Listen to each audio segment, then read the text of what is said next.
একটি কলার শিল্পকর্ম ৬.২ মিলিয়ন ডলারে বিক্রি হয়েছে, বাংলাদেশি মুদ্রায় যা ৭২ কোটি টাকারও বেশি। অবাক করা তথ্য হলো, নিউ ইয়র্কের ম্যানহাটন শহরের এক বাংলাদেশি ফল ব্যবসায়ীর কাছ থেকে মাত্র ৩৫ সেন্ট অর্থাৎ ৪২ টাকায় কলাটি কেনা হয়।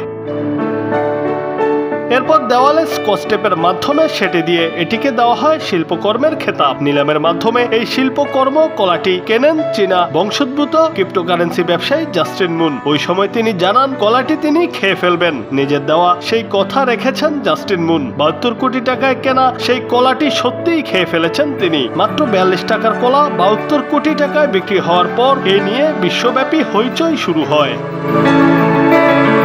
যে বাংলাদেশের কাছ থেকে কলাটি কেনা হয় তার সঙ্গে যোগাযোগ করে মার্কিন প্রভাবশালী সংবাদ মাধ্যম নিউ ইয়র্ক টাইমস। যখন তাকে সাংবাদিকরা জানান তার কাছ থেকে নেওয়া কলাটি ৭২ কোটি টাকায় বিক্রি হয়েছে, এটি শুনেই কেঁদে ফেলেন তিনি, সঙ্গে ক্ষুব্ধ প্রতিক্রিয়াও ব্যক্ত করেন।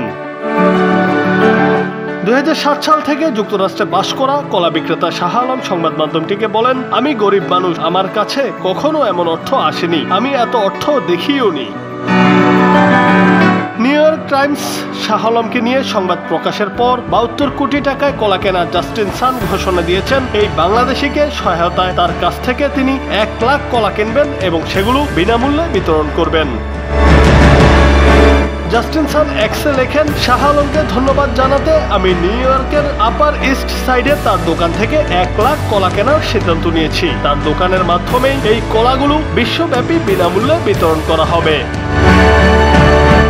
শুধু যে জাস্টিন সানই বাংলাদেশি শাহ আলমের পাশে দাঁড়িয়েছেন তা নয়, তার জন্য খোলা হয়েছে একটি গোফান্ডমি অ্যাকাউন্ট, যেখানে তার জন্য অনুদান সংগ্রহ করা হচ্ছে। ইতিমধ্যে শাহ আলমের জন্য বাংলাদেশি টাকায় প্রায় ২০ লাখ টাকা সংগ্রহ করা হয়ে গেছে বলে জানা গেছে।